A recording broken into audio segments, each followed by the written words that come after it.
starter ready light has to come up within 10 seconds.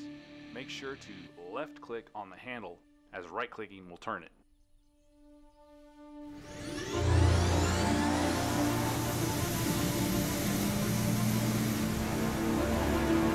We're about to go to the warning system checks. I will continue with my instructions either after all the audible warnings are played, which will take some time. And that's it. In the next lesson, we'll cover taxi and takeoff. I also promise that from now on, these lessons will be much shorter, more to the point, and in that 10-minute time.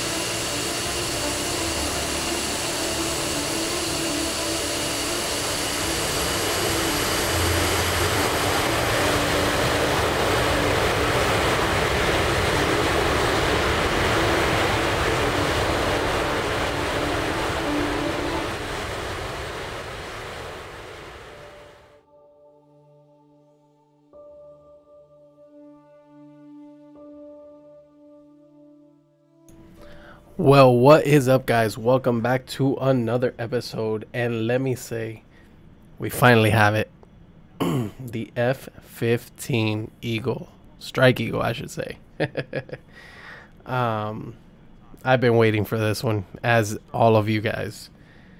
I can't wait to get better on this plane, but like I've told you before, this channel is focused on single player campaigns, and that's what we're gonna do. We're gonna do the trainings like we used to do with the Tomcat and F18. We're gonna do the training videos to show people the actual full training video that they give you, just in case you haven't bought the plane or the module. You see what you got in store, what you will get, how it will play out. That way you might like it, you might not. You don't waste your money and then find out, you know, this is not what I expected. So this is what I do for you guys. I enjoy it, so it's no issues on my side. Anywho, here we go. I hope you enjoy this video and many more to come. Okay, moving on. Turn on all three cast switches, yaw, roll, and pitch.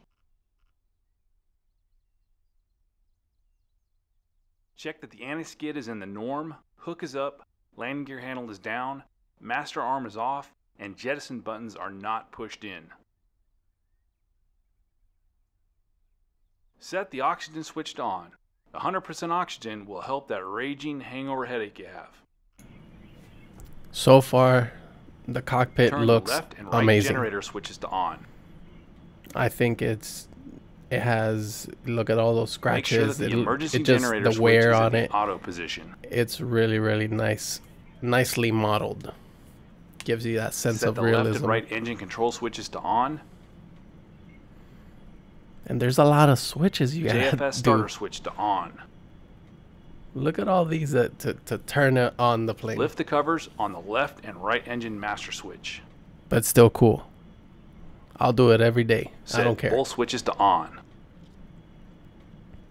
And if you look at those green covers, you can see how they're a little worn. I like it. It's DCS switch it's to nice. Auto. Without it, your avionics won't get any cooling and may shut down or even get damaged. Make sure that the bleed valves are set to both.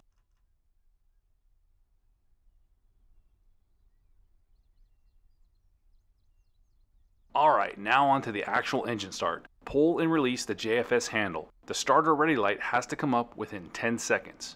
Make sure to left click on the handle, as right clicking will turn it.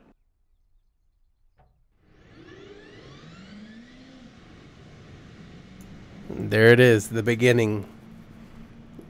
We're about to go to the warning system checks. I will continue with my instructions either after all the audible warnings are played, which will take some time, or after they are silenced with the BW tone silent switch. Press it now. I apologize so for all the audible warnings. But again, check the fire warning system by placing the fire extinguisher switch in the test position.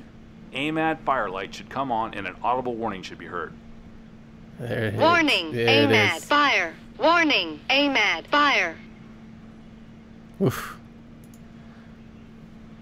But One thing that we're going to be getting is move to the right engine start. Raise and release the finger lift on the right campaign.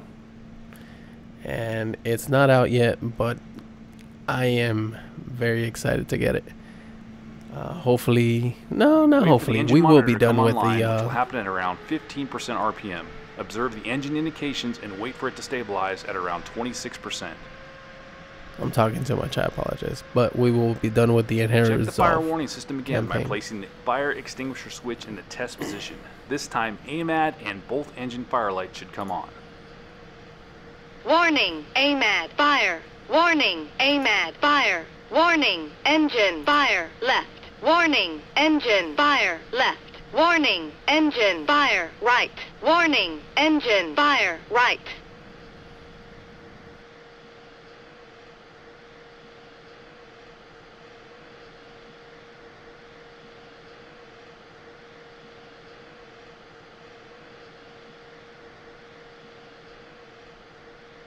Now move the right throttle to the idle position to start pumping fuel to the engine.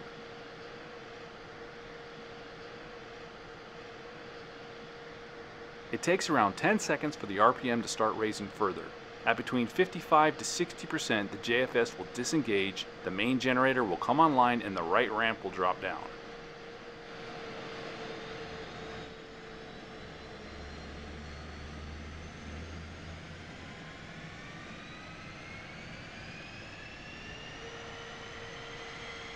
You should once again check the fire warning system by pressing the fire extinguisher switch down.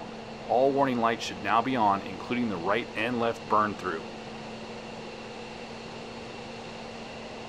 Warning, AMAD, fire. Warning, AMAD, fire. Warning, engine, fire, left. Warning, engine, fire, left. Warning, engine, fire, right. Warning, engine, fire, right. AB burn through, left. AB burn through, left. AB burn through, right. AB burn through, right. And that will be our last audible warning. Now look at here, we can hide the throttle and the stick, so Rassss made both options Close the canopy available. by pushing the canopy handle to the down position. It's kind of interesting, maybe because it gets in the way of certain controls. So I think now that's pretty cool. By pushing the handle fully forward. And there it is, canopy now it's time locked. to start the left engine. Raise and release the finger lift on the left throttle. I gotta figure out what the engine indications. When where to RPM bind reaches those. 26%, push the left throttle to idle.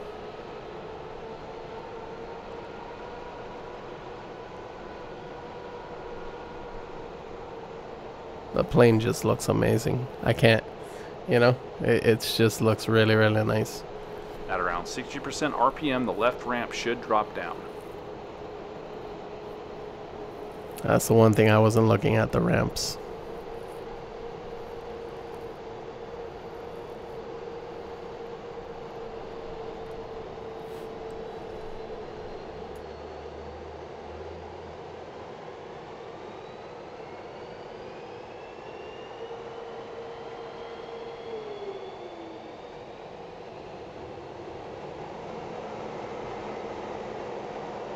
Turn on the UFC by rotating the brightness knob clockwise. Turn on both radios by pushing the channel selector knobs. So Turn far on everything, both MPDs and the MPCD. everything looks very simple to acquire. Turn on the HUD by cranking the brightness knob clockwise to the desired intensity. MPDs are, you see the on switches. Check the warning and caution lights by pressing and holding the lights test switch. Turn on the radios, just push the knobs. I like it. Let's move to the sensors panel now. Set the radar altimeter to on. Set the terrain following radar to standby. Set the radar knob to on. Turn on the nav FLIR switch.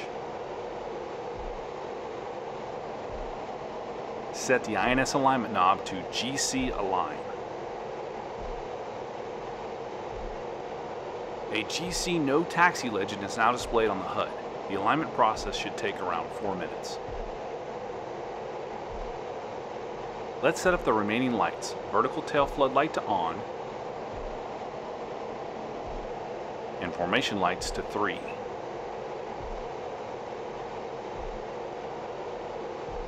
At this stage you would perform a flight controls check, but you need a crew chief for that.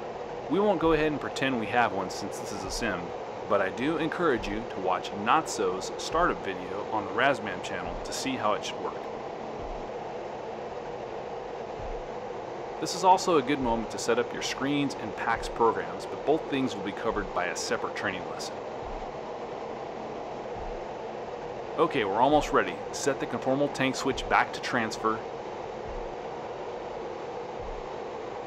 Set the fuel knob to conformal tank's position.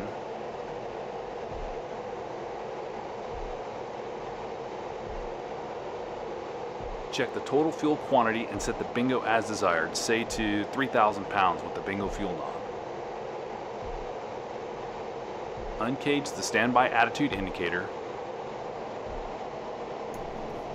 So to uncage it, it's a left click hold, kind of like how you do on the Gazelle.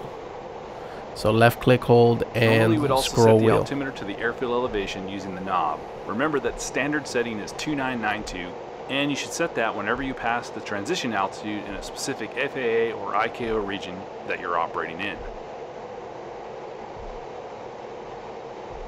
Alright, check that the GC OK is displayed on the HUD, and if it is, turn the INS knob to nav.